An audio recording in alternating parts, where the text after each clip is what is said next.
Du nouveau à Kinshasa, le complexe hôtelier Tremplin Royal sous Kanamasolo.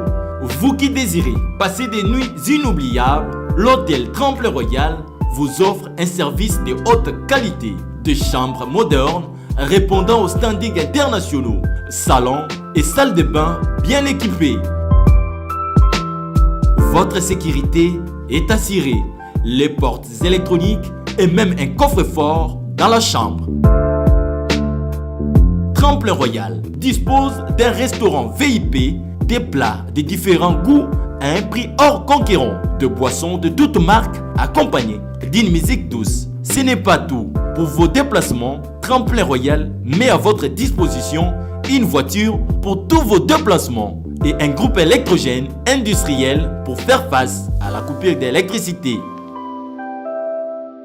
Pour vos cérémonies de mariage, de collations, spectacles et autres événements, Tremplin Royal met à votre disposition une salle de fête de 300 places avec un décor de couleurs selon votre choix.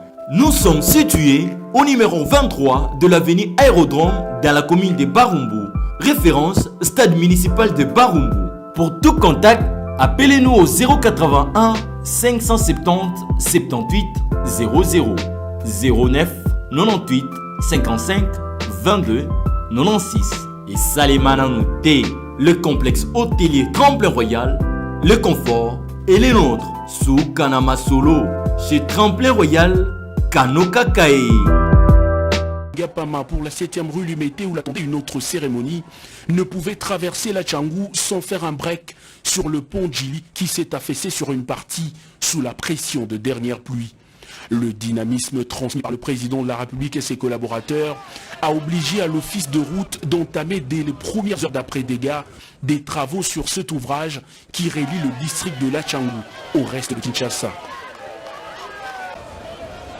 Quelques instructions aux responsables de structure à l'œuvre et le cortège présidentiel a poursuivi son parcours jusqu'à la 7e rue Limété. Dans un décor similaire à celui de Terre Jaune, l'assistance découvre un autre grand projet dit moderne qui vise lui aussi comme son intitulé la modernisation de plusieurs routes secondaires à grande importance et affluence. Ici, c'est près de 13 km de voiries réhabilitées et modernisées sur la 7e, 9e, 12e, 13e, 15e et 18e rue avant d'entamer l'avenue Escort-Tangalima et une partie de la commune de Lemba. En 24 mois, l'Office de voirie et drainage s'est engagé à réaliser 13 de 26 km prévus dans ce projet financé par Equity Bank à hauteur de 18 millions de dollars. Le développement des infrastructures influe positivement sur le social de population et le chef de l'État le sait. Les Congolais croient en sa vision d'un Congo meilleur. Pas besoin de le prouver, la communion en témoigne. Alors que les populations se plaignaient des embouteillages et enclavements de certaines cités du pays, le chef de l'État lui pensait déjà à l'option de la création et modernisation de routes secondaires comme solution durable. Le mode de gestion participative du président de la République a permis le montage de toute une série de projets qui prennent corps au jour le jour. Ce mercredi, c'est sur la grande avenue Ngapama, communément appelée Terre Jaune, que Félix-Antoine Tshisekedi a donné le premier coup de gaz de tracteurs qui vont baliser près de 40 km de voirie dans la capitale.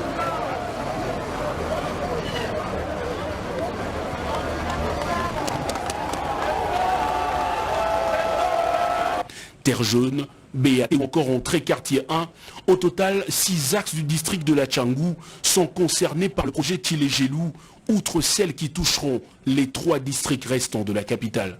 Bien avant le lancement de travaux, le gouverneur de la ville de Kinshasa, le vice-premier ministre des infrastructures ainsi que le directeur général de l'OVD ont donné de précisions sur ce projet initié par le président de la République et qui vise à réhabiliter et moderniser au-delà de Kinshasa une centaine de kilomètres de voiries dans les provinces du Kasaï, de l'Équateur et du Bandundu pour un financement public-privé de 138 millions de dollars. Les habitants de ce coin de la ville qui se sont oubliés ont exalté de joie, remerciant vivement le chef de l'État. Il leur faudra 28 mois de patience pour voir des chaussées modernes traverser leur quartier. Cérémonie terminée, le garant de la nation qui a quitté la terre battue de...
Non, message déjà, il y a Sengo, il y a Liboso, comme président de la République.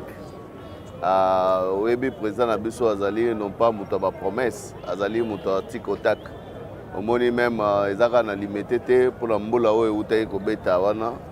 Je crois que amonaki pe image parce que azali président oyo asalaka musala azalaka na bureau amonaki musala oyo njili yake omoni mbala moko musala ebandi aye pe na limité aye pour à soutenir misala nyonso to oyo kosalema ba place bana mboka bakinois na bakinoise oyo place baza na ba difficulté côté ya limité.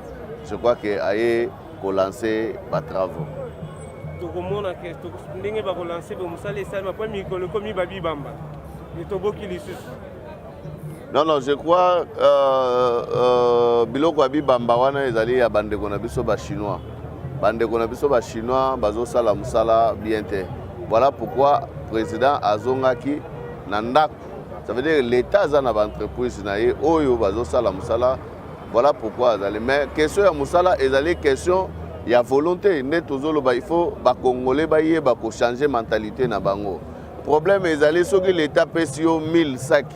Yo zui musala olobi osala na 100 sacs parce que mutoko kengela yo azate. Mais conséquence yango omona ke après un mois mabulu ezongi lisusu parce que basalaki na simate basalaki na zelo. Mélange wana ole bazwa sima ba mélanger on na zelo mais bazui zelo ba mélanger on na sima. Voilà pourquoi misala ezokende na ko melate. Yango tozobeta sete na bandeko na biso nyonso tu o baza kosala musala ya l'état. Ça veut dire que soki osali musala ya l'état osali yango malamu kombo na yo bantu bakobosana te kombo na yo ekozala toujours na esengo place bazobeta yango. Mais lorsque okosala musala mabe okozwa na place ya ozwa sima yo zuzelo omona te ke ozotia bandeko na yo kaka bakongolo na difficulté. C'est bien yo kolia mbongo koyiba mbongo mais ato yibi l'état lobi nango conséquence eza ke tozozonga toujours na sima parce que ata oyibi yo po kobonga te.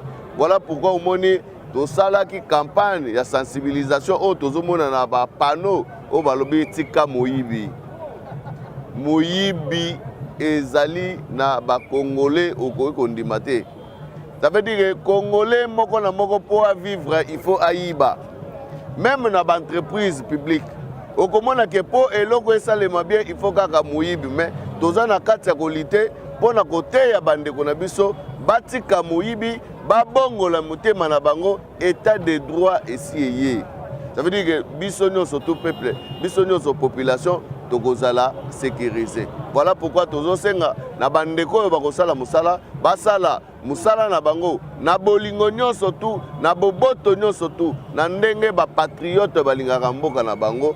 Je crois que nyonso ekende liboso.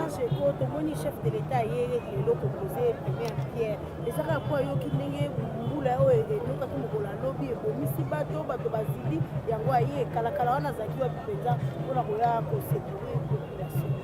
Non, je crois que ce qui totali image ya lelo bokomona ke awuti pe terre jaune. Bowuta zo wuta kuna, ça veut dire que eza na programme na ye. Eza te ke po mbula ebeti yango président ye mais mbula ekokai peut-être et anticiper pe makamu. Peut-être bazayo kosala programme mais lokola mbula ye pe et anticiper ke basala yango lelo. Je crois que président de la République asalaka makambo hasard te asalaka makambo selon calendrier na ye selon programme wa zanango. Je crois que azokende kosala akolongwa awa je crois que akokende pe bipai mususu pona ko lancer place ba problème ezali oyebi mboka na biso ba urgence eza mingi. Ça veut dire que soki omoni nzela kotoyo okomona bato na hôpital baza na problème okomona boye. Ça veut dire que urgence na mboka na biso eleki ebele. Ozomona okoyeba te osimba wapi otika wapi mboka na biso eza na ba problème mingi. Voilà pourquoi tozomona aza kotoyo parce que mboka na biso ba problème ezali. Merci. Bon, c'est la mokonza mboka kande to bagi no balelaki ba action, c'est par rapport ya ba route ndenge eza ko beba par-ci par-là et mokonza mboka zo lancé officiellement ba travaux na haute bengi ville province ya Kinshasa plus de haute bengi 39 000 km ya banzila ba kosala bisika wapi lancement officiel nango eza mukona lelo.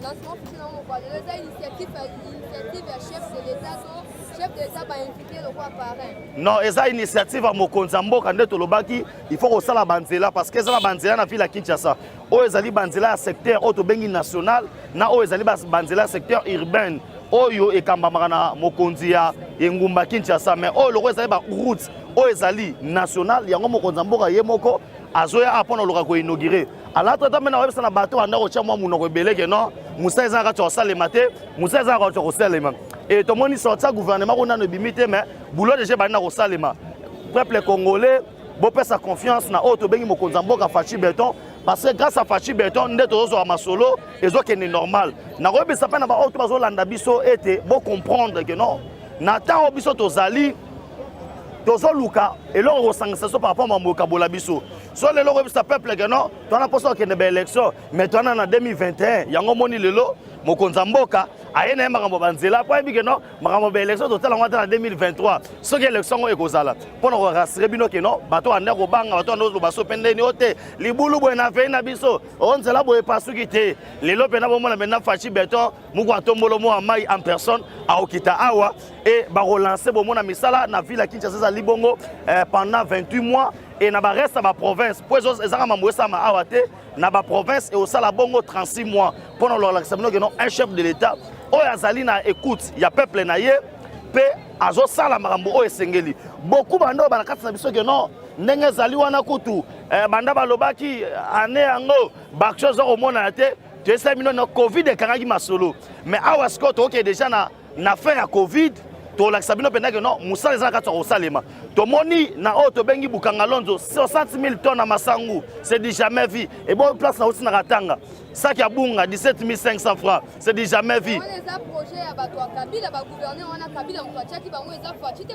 mais maman quand moi singa tango lobi ke ba gouverneur Fachi nani Kabila ne muchachaki bango ngana bi ke ba gouverneur ba utaka bongo na assemblée provinciale o ba votaka ba ba député so Kabila chaki bango na minute mutazo réunir ce Fachi Beton yango monaki bango ba gouverneur wana surtout bazonga ki na auto bengi idéologie ya union sacrée pona lokolo bakano makambo sengeli ko banda et loko banda ko ma peuple congolais parce que au sommet à l'état bazaki na leadership oyo ezali concrété mais na minute oyo leadership oyo ezali tourner et pas mokonzi mboka Fachi Beton voilà pourquoi tout bazala ka sengo mais Zoé Kabila ya koti union sacrée te boko monukele ba problème o te ba kende kuna ko identifier majorité na assemblée provinciale kuna Tanganyika mais pour votre information Zoé Kabila à côté union sacrée la majorité des députés provinciaux bazali na kati ngambo union sacrée au moins union sacrée ezali passage obligé ezali roi yesu pas kufa la mokili il fallait pas biki sa mokili fallait kufa ndemo pe union sacrée ezali on nous sommes au temps la démarche union sacrée automatiquement aux alibanda pendant le relaxation que non lelo non démocratie oui mais quand nous parlons d'une vision cela veut dire vous travaillez en électro-liberté. Zoé Kabila est exceptionnel. Zoé Kabila travaille na auto bengi vision mokonzi mboka. Arota mwana ndenge na été. La preuve ane babilo ko sa na Tanganyika. Bato so boya développement ya Tanganyika te. Mais mon azaro zango wapi. Parce qu'il fallait défendre budget au sein assemblée provinciale. O eloko ko sala te. Ko zoate ko confondre te makambo ya vision na makambo ya ono eza dictature non to na dictature te. Bon toke côté asuka le gouvernement zo ou melezo du matin ba bi Fachi aza na boyo candidat na ba parti prénance ba katou bazia na ba poste belé ba ba poste belé et puis bino moko jama kabunda kabu 72 non o esena proposé alors que bozo na ba poste belé vraiment na roloba boye naza mukuse po tozo la maman na manifestation amuko antombola zo kitana sur le terrain na rob sabino boye si le gouvernement ne sort pas parce que ça na mauvaise foi le lo oyo batike le président de la République deuxième mouture il y a gouvernement il a rejeté ça pourquoi il a rejeté ça parce que ba kombo ya batuso ko bimate mulongo la Moïse Katumbi n'est pas un modèle Moïse Katumbi ça modèle Moïse Katumbi il faut yebake azaka gouverneur il y a Katanga, qu'est-ce qu'il a laissé? Naouti ville à Lubumbashi, même pas supermarché, à ta boutique, à Tiki Yangote. Aujourd'hui, quand Moïse Katumbi vient à Union Sacrée pour nous enseigner, à un ministère à 1000, pour ça, on est. Pour pas la continuité à Maramboa Kabila. On ne peut pas accepter cela. Est-ce que vous comprenez? Union Sacrée, on avait reçu tout le monde. Et il y a le cas là. Papa a beau belé, mais moi, dans un caractère, on ne pouvait pas refuser les gens parce qu'on avait besoin des gens. Mais on ne peut pas refuser, on ne peut pas aussi accepter quelqu'un qui a imposé Bisso. Il y a un ministère à mine, un ministère à portefeuille. Pour ça, l'entreprise, il y a l'État. Non, babongisa yango te. Ya to solo bakeno. Le président de la République, surtout en charge, gouvernement sur que on a vite compris que Ezali plan macabre là-bas tout, ils veulent retarder. Auto bengi sortir gouvernement pour le peuple congolais finga mokonzambora keno. Tala kutu 2 ans, tala kutu 3 ans, yango eleke lo malongo salemate. Pour la relation que non, biso surtout, tozali d'accord na mokonzamboka. C'est dit jamais vite la nenga yeba twasa ebele boye. Pour ba mara fachi beto à la siogelo. Maman Gito Rosali, merci beaucoup maman. Akanisa maloba ya papa masasi eza koleka ezokuta biso bagaz tina bandako tozokima mbangu na bakombata papa alobaki le peuple d'abord papa akanisa biso tokokende wapi tokosuka wapi soki batie tembe batinda badélégation baya kotala ndenge bandako ebukani baya komona ndenge bandako ebukani toza na esika kokende te papa azwela biso solution loboko yango oyo na mire ya ndako moninga mosumisise ekatani aza na hôpital likolo ya bamire tokosuka wapi toza bamama na ye atika biso te oyo bino bovotaki bayaka te mpo batala toyebi bango te tomonaka bango te ezala bukumese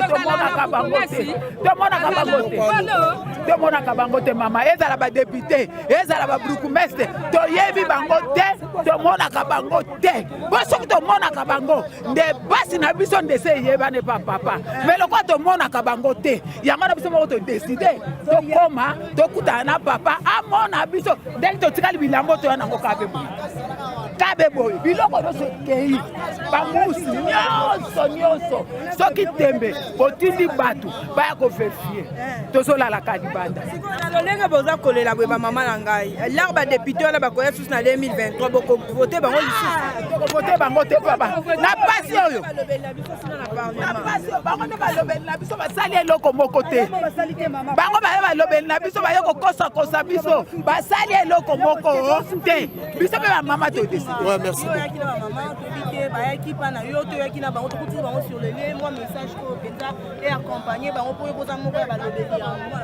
Merci beaucoup. Soit qui ba maman bazali kolela boye, bazali ko tomber victime. Il y a pouvoir il y a 18 ans. Il y a monsieur Joseph Kabila. Et puis bazali ko tomber victime, il y a gestion il y a ville province à Kinshasa, il y a André Kimbuta. OK, Kinshasa ezala ki la belle. Mais le lot Kinshasa est commis poubelle. Yango nazali kwebisa ba mama boye. Soki bo vota ki Fachi Beton ki azala mokonzi ya mboka, azali pona ko résoudre na préoccupation na bino. Azali mwana mboka. Aza congolais 100% congolais. Message au bopesi bourgmestre Douglas. Oyoki message ba mama balobi. Mettre fois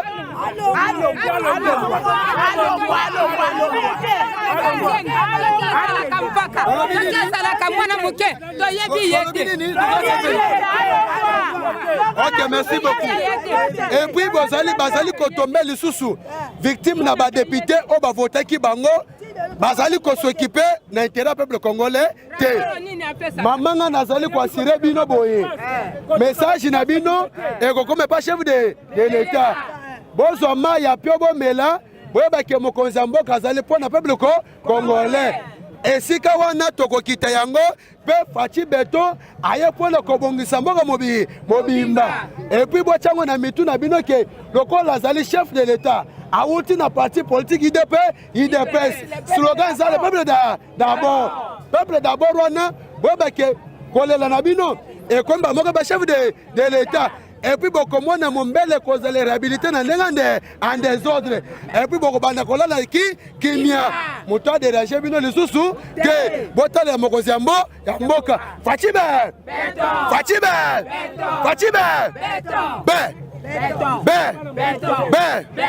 merci beaucoup.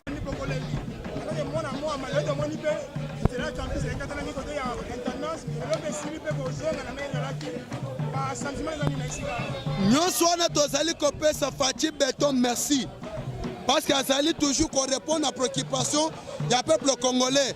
C'est ça un bon parent ndenga se comportaka au moment que bana bazali kolela para ya malamu azali ko assumer responsabilité na ye oyo moko tro loba yango Et au moment où nous parlons, et ça rentre la campicité, ce qui est de la paix, dans ma tête.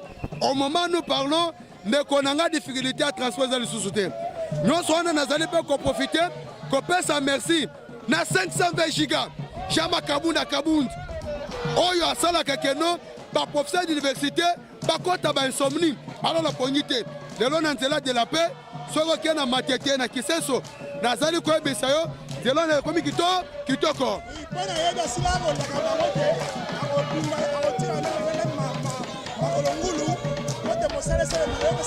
Oui, en tout cas, Nazali Kopesa, merci. Na 520 gigas, Jama Kabunda Kaboun. Yanga na lobaga keno, ngadi tunga choko simi ya chia parti, omoninga na nzela na yo. Na vacances parlementaires, 520 gigas, Jama Kabunda Kaboun. Alala kite, abandaki à tout moment kotamble pe ko s'impliquer. Corps, âme, esprit, pour la réhabilitation, toko bongi sandela de la paix. Le long a besoin de l'on est comme kitoko. Nous sommes tous les compères, merci. Il y a un parti Nabiso, Jama Kabunda Kaboun présent, aïe, il y a parti Nabiso. Et puis sans oublier le secrétaire général qui parle qui Foumoum, Manaboute, Yurana Mokonzi, Lisso Mokonzi, CG, secrétaire général, Wakiste Kabouya, Oboyi Bango, au Salmogine na yo, Oboyi Bango, salut parti politique na yo.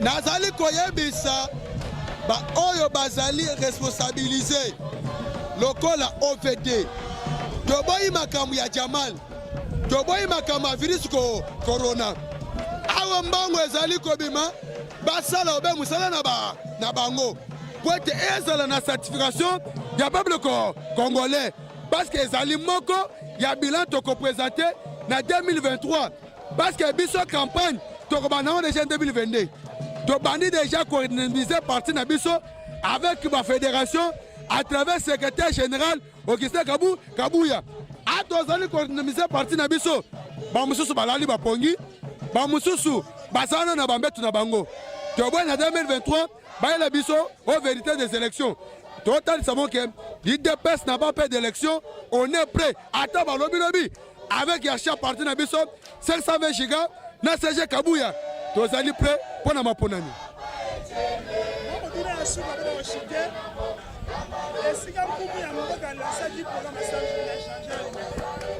précisément ça fait au delà de 47 ans où il a été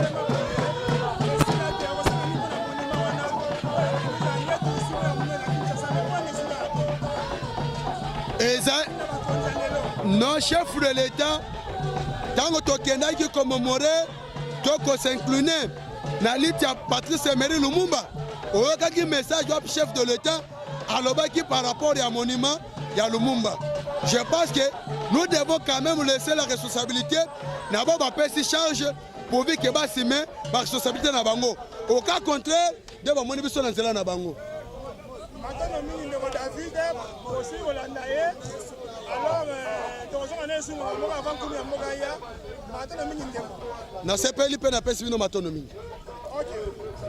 réagissant à la sonnette d'alarme tirée par ses compatriotes sur la pollution du fleuve Congo par la Savco, le ministre de l'Environnement et Développement durable, Maître Claude Nyamuga Bobaziboué, fidèle à sa nature d'homme de terrain, ne s'est pas empêché d'effectuer une descente au niveau des effluents de la dite entreprise pour la deuxième fois après l'inspection intervenue en janvier 2021. Ce 16 mars 2021, sous la pluie, il est question de prélever des échantillons et agir conséquemment, affirme le ministre de l'Environnement. Le week-end, j'ai été encore une fois alerté par l'opinion publique, par des Congolais et des Congolaises, que ce site continuait à polluer le fleuve Congo. Et en tant que ministre de l'Environnement chargé de veiller à ce que les entreprises industrielles ne polluent pas les eaux, ni le sol, ni l'air, j'ai pensé qu'il était utile de me rendre encore une fois à cet endroit. Et encore une fois, je saisirai les autres autorités parce que l'application de la loi relative à la protection de l'environnement et ainsi que la loi relative à l'eau devrait être faite par nos cours et tribunaux également. c'est l'occasion d'encourager nos cours de tribunaux de se saisir de ces faits. Moi, j'ai fait mon travail, j'attends que les parquets concernés fassent les leurs également. Les officiers de la police judiciaire attachés à l'administration du ministère de l'Environnement ont procédé à ces prélèvements afin de faire examiner ces échantillons par les laboratoires agréés et faire également appliquer la loi si nécessité y a. Retenez que cette visite s'inscrit dans la suite des visites que le ministre a entamées dans les différentes industries qui traitent des substances pouvant polluer l'eau, et c'est pour les biens de la population et dans les soucis de préserver des investissements sains dans le respect des normes environnementales. Appelle le devoir civique. L'ayant compris, Jean-Marie Kassamba, un bon citoyen, vient payer sa vignette à la Direction générale des recettes de Kinshasa, la DGRCAM, pour s'acquitter de cette obligation citoyenne. Arrivée, accueil, identification administrative, puis paiement à la banque au bout de quelques minutes. Il a tous les documents dus à la vignette. Pour Jean-Marie Kassamba, président de l'Union nationale de la presse congolaise pour la ville-province Kinshasa, cet acte vaut une exhortation à l'endroit de tous les hommes des médias, une sensibilisation à toutes les personnalités du pays et à l'ensemble de la population congolaise et surtout un signal de bel exemple. C'est un signal que nous donnons en tant que Congolais aimant mon pays, ayant le souci que ce pays se développe. Nous avons le devoir de nous acquitter de notre devoir civique, c'est-à-dire payer à l'État ce qu'il doit. Et à ma qualité de président de l'UNPC ici à Kinshasa, j'invite pour ce faire l'ensemble de la presse de Kinshasa à s'acquitter de ce devoir. C'est nous, de la presse, qui devons mobiliser, sensibiliser les dirigeants pour que l'utilisation de cet impôt soit effectivement efficiente. Recevoir l'impôt, c'est une chose, mais qu'en faire l'ayant reçu en est une autre. Sur ce, la population doit payer la taxe à la DGCAM et elle doit veiller aussi. Que vous soyez un simple commerçant, même un fonctionnaire de l'État, mais bien, il faut penser payer l'impôt à l'État en restant vigilant pour l'utilisation de cet impôt. Il s'est noté que l'opération de la vente des vignettes, lancée depuis novembre 2020, passera au recouvrement forcé d'ici peu. Les assujettis, propriétaires des véhicules et usagers de la route devraient donc faire preuve de patriotisme. Et du nouveau à Kinshasa, le complexe hôtelier Tremplin Royal sous Kanamasolo. Vous qui désirez passer des nuits inoubliables, l'hôtel Tremplin Royal vous offre un service de haute qualité, de chambres modernes répondant aux standards internationaux, salons et salles de bain bien équipées. Votre sécurité est assurée, les portes électroniques et même un coffre-fort dans la chambre. Tremplin Royal dispose d'un restaurant VIP, des plats de différents goûts à un prix hors concurrent, de boissons de toutes marques accompagnées d'une musique douce. Ce n'est pas tout. Pour vos déplacements, Tremplin Royal met à votre disposition une voiture pour tous vos déplacements et un groupe électrogène industriel pour faire face à la coupure d'électricité. Pour vos cérémonies de mariage, de collations, spectacles et autres événements, Tremplin Royal met à votre disposition une salle de fête de 300 places avec un décor de couleurs selon votre choix. Nous sommes situés au numéro 23 de l'avenue Aérodrome dans la commune de Barumbu, référence stade municipal de Barumbu. Pour tout contact, appelez-nous au 081 570 78 00 09 98 55 22 96 et Salimana Nouté, le complexe hôtelier Tremplin Royal, le confort et les nôtres sous Kanamasolo chez Tremplin Royal Kanokakae.